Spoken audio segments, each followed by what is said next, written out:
Kita merenungi surah Al-Hasyr pada hari ini, seakan-akan dia baru turun kembali di tengah-tengah krisis yang terjadi di Timur Tengah. Quran sebagai bukti terbesar umat Islam, ketika menceritakan sejarah, padahal dia pengikut sejarah, pasti ada maksud tertentu.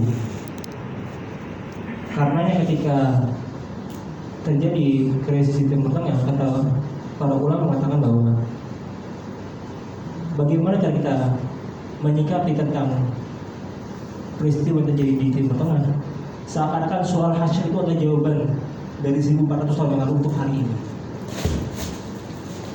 Surah Al-Hasyr, mari kita tadabburi bersama. Itu Allah awali dengan kata tasbih. Sabbaha lillahi ma fis samawati wa ma fil ardh. Quran ketika mengawali kalimat surah dengan tasbih hanya di beberapa surah. Yang pertama adalah surah Al-Isra, atau nama lainnya adalah surah Bani Israil. Kemudian ada di surah Al-Hadid, Sabbaha lillahi ma fis samawati wal ardh. Mirip dengan surah Al-Hasyr, tetapi Allah tidak mengatakan ma di depan Sabbaha lillahi ma fis samawati wa ma fil ardh. Dalam Quran, jangankan satu huruf, makharijul huruf berbeda, maknanya berbeda. Ketika ditambah satu huruf, tentu ada ziyadatul makna di situ. Kenapa Allah mengawali surah Al-Hasyr ini yang kata Ibnu Abbas adalah surah untuk Yahudi, sehingga jawaban untuk menguasai kembali atau mengalahkan Yahudi ada di surah Al-Hasyr? Ini tentu menarik. Kalau kita merenungkan tartib Quran, sekarang kan banyak para ilmu ingin mencari urutan surah Quran berdasarkan turunnya wahyu kepada Rasulullah SAW. Permasalahan adalah kenapa Quran yang akan ditampilkan hari ini tidak sesuai tartib. Tentu ada maksudnya, dan itu relevan dengan kita sekarang. Saya mundur kembali ke surah Al-Isra tadi. Allah berfirman di surah Al-Isra mengatakan kata Subhanalladzi asra bi 'abdihi dan seterusnya. Kata Subhanalladzi ini kan sempat ramai di YouTube. Apa makna tasbih dengan Masya Allah, teman-teman? Itu dalam diskusinya di sana. Tapi kalau kita tadabbur di sini, Subhanalladzi, subhana tasbih itu adalah salah satu cara Allah untuk mengingatkan bahwa ada peristiwa besar setelah itu. Jadi Subhanalladzi, kalau kita runut asbabun nuzul Subhanalladzi, itu kan orang-orang tidak percaya bahwa seorang Rasulullah SAW bisa Isra dari Makkah ke Madinah yang waktunya 3 bulan, kemudian naik ke langit Mi'raj dalam waktu kurang dari 1 malam, sehingga Allah mengatakan Subhanalladzi, Allah itu mampu. Ada peristiwa yang hebat. Tadabbur kemudian ke surah Al-Hasyr, Sabbaha lillah, Allah mengatakan tasbih. Sabbaha lillahi ma fis samawati wa ma fil ardh. Apa maknanya? Maknanya adalah seolah-olah surah ini berkata, Allah berkata bahwa hari ini atau zaman dulu surah ini turun kepada Rasulullah SAW. Seolah-olah hari ini kita bilang tidak mungkin rasanya muatan Israel itu Yahudi dari bumi Palestina. Subhanallah, bisa Allah. Itu maknanya kan. Jadi ketika seperti Al-Isra yang diambil Subhanallah itu, ketika orang itu ragu bahwa Rasul itu bisa Isra ke Palestina dalam kurang dari 1 malam yang pada waktu kurang 3 bulan bolak-balik, kemudian Mi'raj ke langit, itu orang pada ragu. Bahkan yang sudah Islam pun tidak sedikit yang menolak. Tapi Allah membuat Subhanallah bisa. Sama dengan hari ini surah Al-Hasyr itu Sabbaha lillah, bisa loh. Soalnya Oh, Yahudi bisa kalah. Subhanallah. Tapi katakan subhanallah ini menggunakan fi'il madhi. Beda di situ. Fi'il madhi artinya ketika Allah mengatakan dia yang pantas untuk dipuji, subhanallah, dari segala kekurangan yang tidak mustahil itu menjadi mustahil bagi Allah. Yang mustahil menjadi tidak mustahil bagi Allah. Maka Allah mengatakan bahwa seluruh alam ini bertasbih. Apapun yang tidak mungkin bisa dimungkinkan Allah. Karena itu apa-apa yang di langit dan bumi itu sudah bertasbih kepada Allah. Kemudian tatib Al-Quran yang mengawali kalimat surah dengan tasbih adalah di antaranya kalimat surah Al-Jumu'ah. Yusabbihu lillahi ma fis samawati wa fil ardi dan seterusnya. Di sini Allah menggunakan fi'il mudhari. Yusabbihu. Jadi setelah diurutkan di surah Al-Isra, subhanalladzi, karena dialah Allah yang pantas untuk disucikan dari segala kekurangan, dianggap tidak mampu padahal dia mampu. Karena itu apa-apa yang di langit dan bumi telah bertasbih karena kehebatannya itu. Apakah cuma sudah masa lalu saja? Tidak. Sekarang dan seterusnya pun apa-apa yang di langit dan bumi terus bertasbih kepada Allah. Kemudian secara tajam Al-Quran kita urutkan sampai kita kepada surah Al-A'la. Sabbihisma rabbikal a'la. Fi'il amr. Karena Allah pantas dipuji dengan segala keagungannya, maka apa-apa yang dan bumi telah bertasbih kepada Allah. Demikian pun dengan yang sekarang dan akan masa depan. Sekarang giliran kita bertasbih kepada Allah. Maka itu sabbihisma rabbikal a'la. Kita harus mensucikan Allah. Itulah makna dari kalimat-kalimat yang diawali dengan tasbih di Al-Quran itu. Dalam kaitan dengan surah Al-Hasyr, ayat 1 lagi. Sabbaha lillahi ma fis samawati wa ma fil ardh wa huwal azizul hakim. Allah menggunakan kata Al-Aziz Al-Hakim untuk menentukan tasbih tadi. Tidak menggunakan Ar-Rahman Ar-Rahim. Tentu menarik ketika Allah menutup kalimat tasbih dengan Asmaul Husna Al-Aziz Al-Hakim.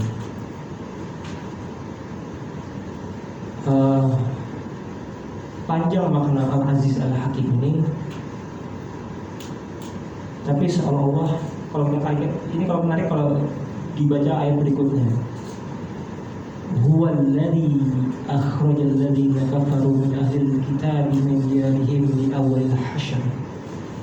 Huwallazi, dialah yang mengeluarkan orang-orang Yahudi itu dari rumah-rumah mereka. Jadi bukan negara superpower, bukan kamu kata Allah, tapi aku. Huwallazi, dia. Huwallazi akhrajal ladzina kafaru min ahlil kitabi min diyarihim li awwalil hasyr.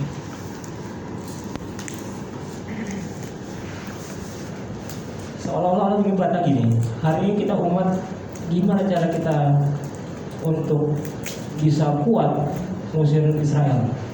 Kita coba segala cara, dan kita lupa ada yang Al-Aziz Al-Hakim.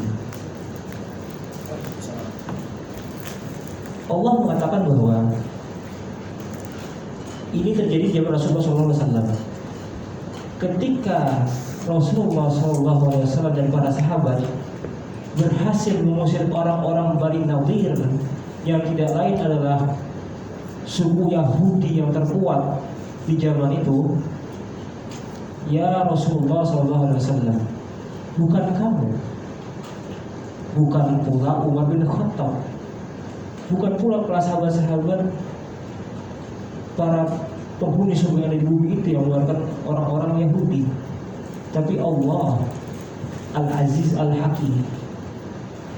Karena itu ayat ini seakan-akan berpesan kepada kita yang hidup di hari ini adalah, kalau kamu ingin melihat Yahudi atau Israel keluar dari bumi Palestina, maka berpeganglah kepada Al-Aziz Al-Hakim.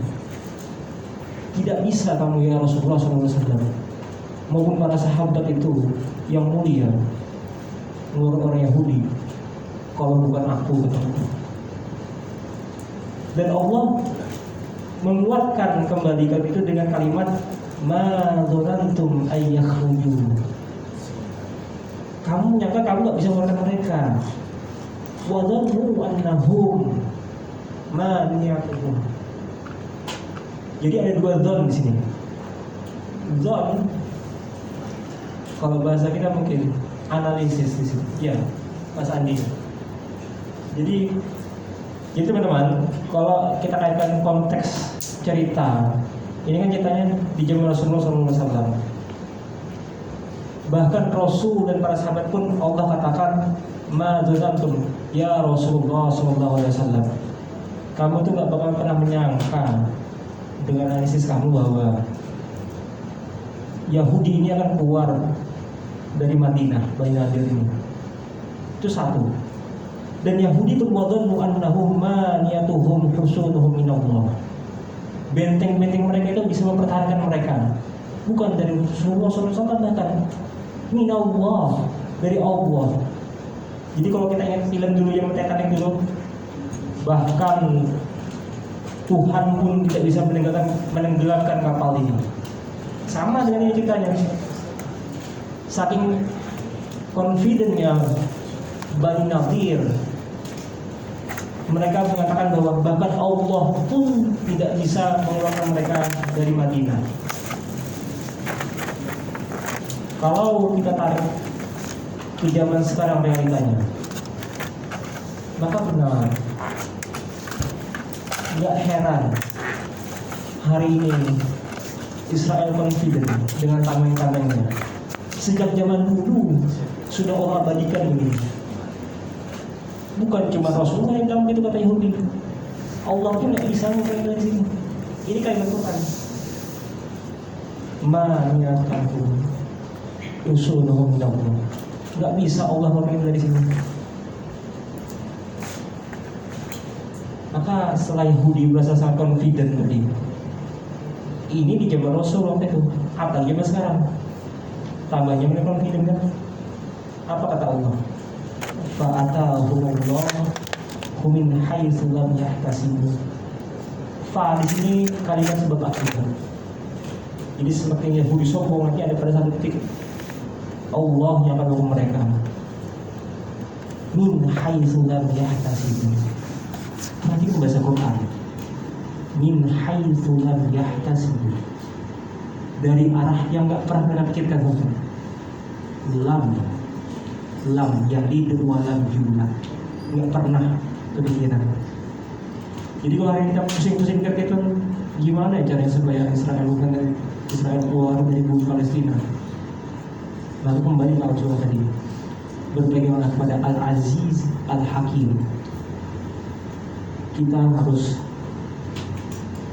pasrah kepada Allah, karena Allah sendiri yang menciptakan di ayat surah ini.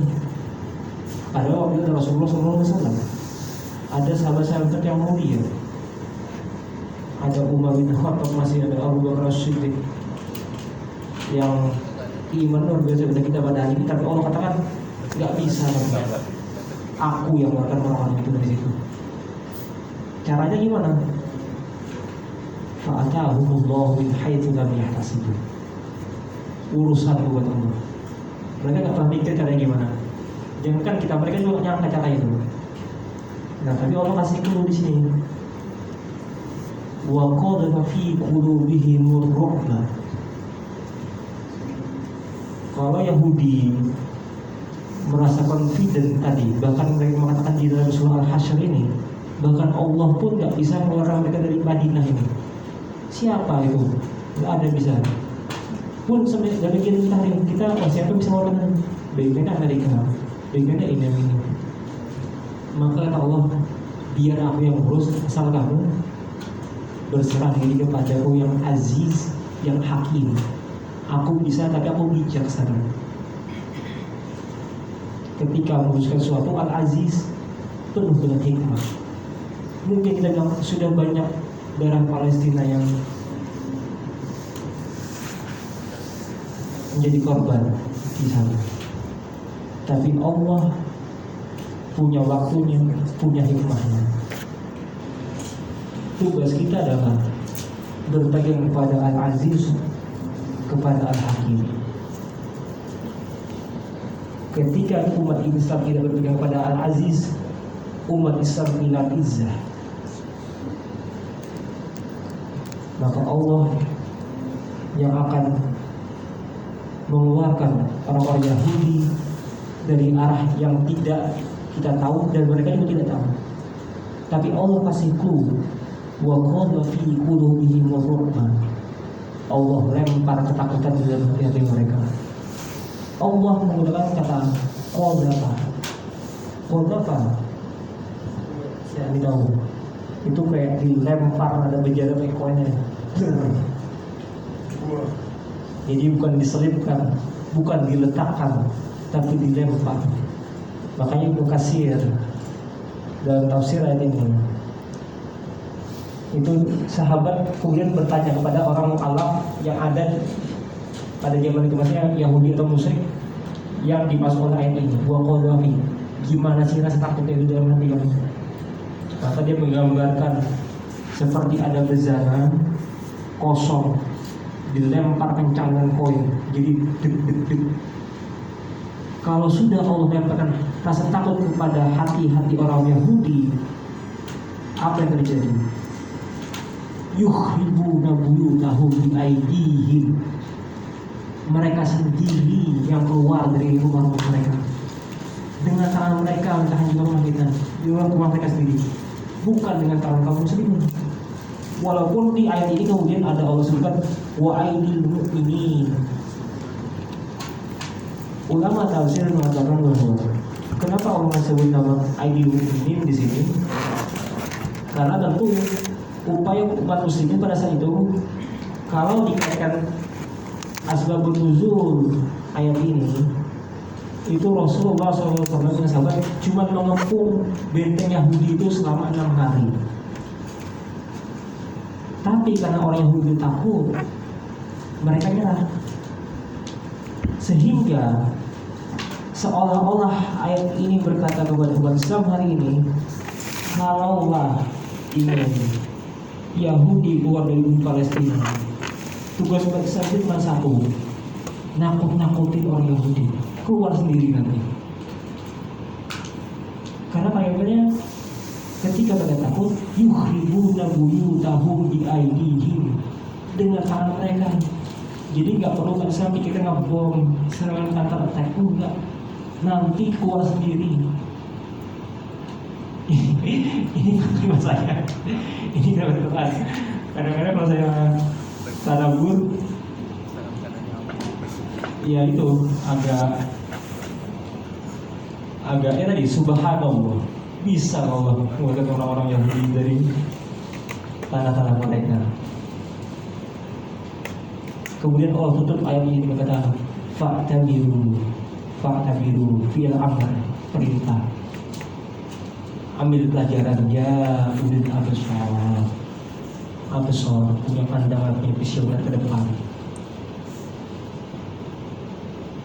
Ikhwan fillah, dari 2 ayat Al-Hasyr ini, kalau tadabburi bersama, banyak pesan-pesannya yang kira-kira kata ulama tadi bilang seakan-akan surah ini turun lagi, baru turun hari ini. Kalau kita bertanya umat, gimana nasib kita? Gimana cara kita merebut kembali Palestina? Bisa nggak? Jangankan kita, zaman Rasul pun Allah gambarkan tadi, ma dzanantum ya Rasulullah SAW, ya sahabat yang mulia, kamu pun gak nyangka gak bisa keluar kan? Dan wadhunnu annahum maniyatuhum, mereka pun percaya diri. Bahkan kalimatnya indah di sini. Ada 2 don, tadi saya bilang 2 analisis. Ketika Allah menggambarkan perasaan hati, keraguan-raguan Rasulullah SAW dan para sahabat, Allah menggunakan fi'il. Ma dzanantum ayyakhruju. Ayyakhruju fi'il, kata kerja. Jadi seolah kalau direnungkan, Rasulullah SAW pikir, bisa nggak ya kita mengusir Yahudi dari sini? Bani Nadir nih, suku terkuat.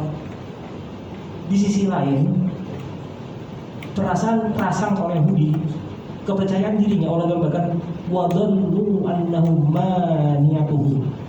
maniyatuhum itu adalah ism yang sehabis. Tapi nggak bergerak, saking confidentnya, wah nggak bisa ya. Percaya dirinya nggak berubah. Kita berubah, sempat-sempat ragu, turun naik.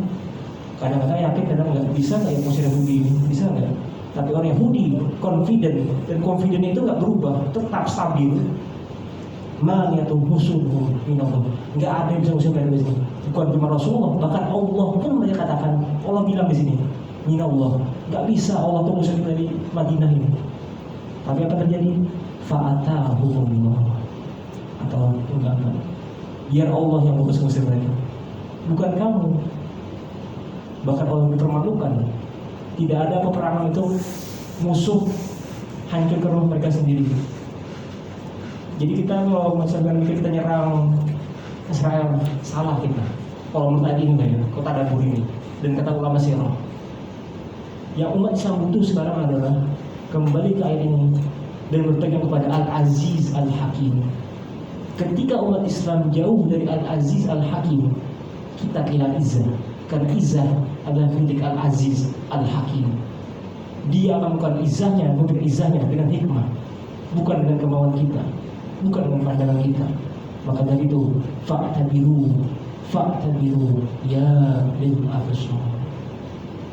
Hanya orang yang memiliki silat depan yang bisa merenungkan dan mengamalkan dari cuma 2 surah yang pertama ini.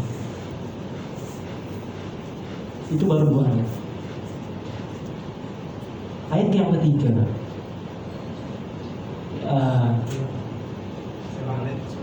apa yang sama?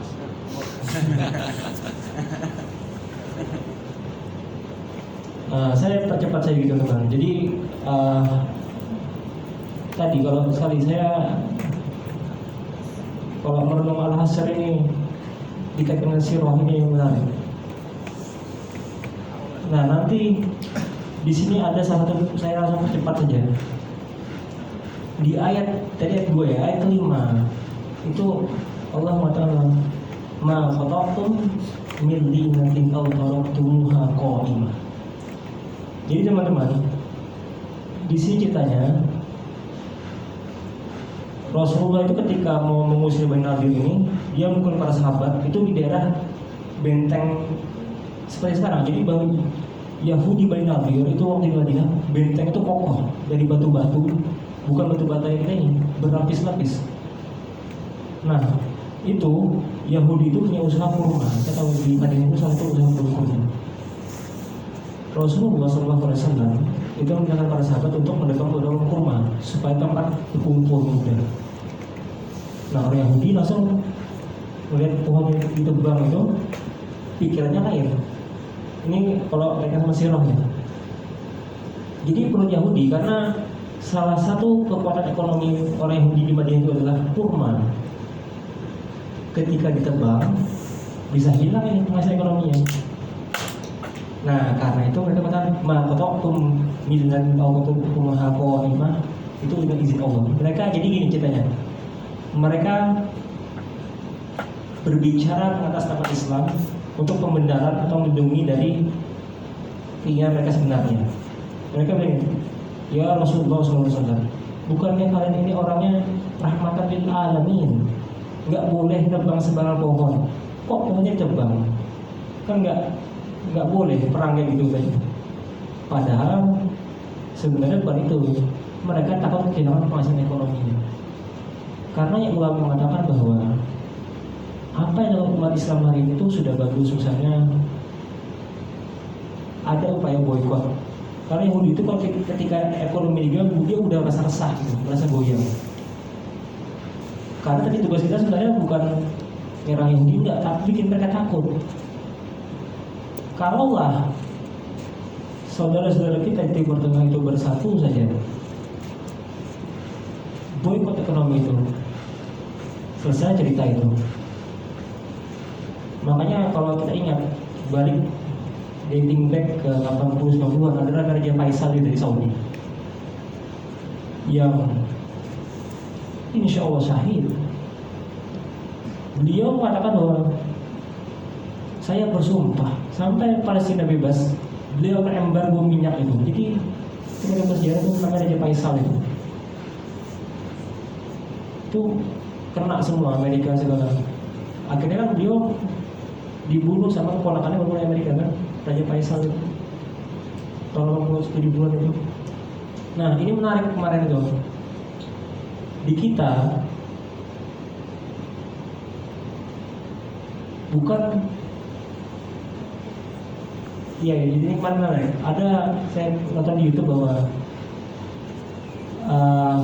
teman-teman mengkritik misalnya kenapa Saudi nggak dukung Palestina kan gitu. Nah kemudian beberapa masyaikh kita mengatakan bahwa Saudi tidak vulgar, maksudnya kita bantu kok, ya, ada donasi atau apa gitu. Akhirnya jadi apa? Jadi kalau saya nggak perlu diperdebatkan. Maksudnya gini, harapan teman-teman bahwa kalau saya punya uang 5 miliar, ada kotak amal lewat, saya cuma nyumbang 2.000, kira-kira apakah bisa gitu 5 miliar uang nyumbang 2.000 kotak amal? Nah harapan teman-teman itu sebenarnya pada saat itu Saudi dengan kekuatan powernya yang kita belum bisa lihat dari Timur Tengah itu belum embargo sebenarnya Raja Faisal di tahun 70-an. Akhirnya beliau syahid itu Raja Faisal. Itu yang dilakukan teman-teman. Tapi kadang-kadang kita ini bahasa untuk mengajak itu kayak ngumpul. Yang ada akhirnya jadi apa? Ilfil itu, benar-benar gitu. Jadi kita ibu sendiri. Nah di surah Al-Hasyr ini Allah katakan bahwa salah satu lagi kunci untuk mengusir Yahudi zaman Bani Nadir ini adalah umat Islam pada saat itu lil fuqara'il muhajirin alladziina ukhriju min diyarihim. Jadi umat Islam saat itu ketika ada yang hijrah, ini Allah gambarkan persaudaraan muslim itu ya. Kita kan kompleks. Sebenarnya ayat surah ini menceritakan semuanya itu, isi hati yang terjadi pada saat ini dan solusinya gimana. Jadi umat Islam pada saat itu ketika ada saudara yang susah, itu bahkan lebih mengutamakan sebenarnya dibandingkan dirinya sendiri. Lil fuqara'il muhajirin alladziina ukhriju min diyarihim min awwal. Jadi mereka ngasih tempat, bahkan kan tafsir menyatakan bahwa cerita Abu Lahab bin Auf baru hijrah dari Mekah ke Madinah, nggak punya apa-apa. Kemudian sahabat Al-Ansor kan menawarkan hartanya bagi dua, istrinya yang dua pilih, bukan dia nyerahkan, pilih yang mana suka saya ceraikan, tunggu idahnya saya kamu nikahin. Sampai segininya persaudaraannya. Yang hari juga hilang dari umat Islam adalah rasa kita bersaudara sama muslim.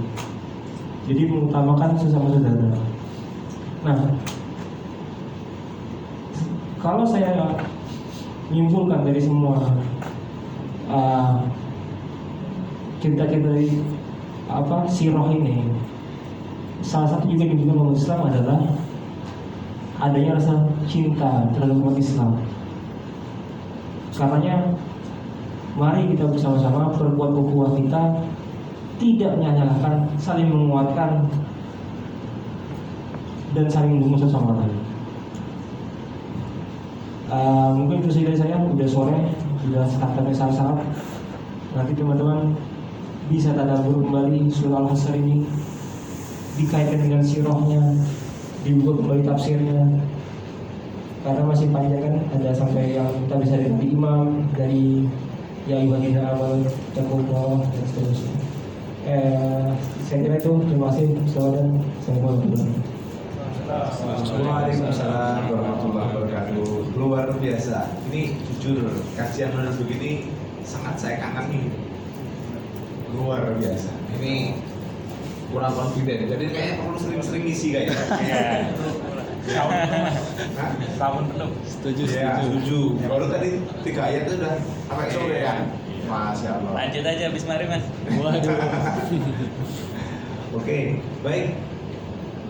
ada sesi tanya jawab, tapi monggo di depan Mas Bambang sudah ada hidangan sambil makan karena kita ngejar maghrib ya. Yang mau bertanya silakan. Silakan Mas Andi. Berdasarkan penjelasan sama khususnya penjelasan terkait Nama dari mana? Andi Biar pada tahu. Andi dari Indonesia. Berapa kali haji? Lah. Tadi Masya Allah bahwa kekuatan utama kita khususnya dalam konteks Yahudi dan Palestina hari ini, modal utama kekuatan kita adalah kekuatan keimanan, dan kita yakin bahwa Allah suatu hari akan mengeluarkan orang-orang Yahudi atau pasti Allah akan memenangkan kaum muslimin khususnya di Palestina. Tapi ada satu catatan penting dalam penjelasan mengenai Quran surah Al-Hasyr ini yang juga disebutkan oleh dalam tafsir bahwa ada satu poin penting tentang pelanggaran perjanjian, dan ini adalah salah satu kalau dikaitkan dengan kajian kontemporer kekinian, dikaitkan dengan kajian klasik, bahwa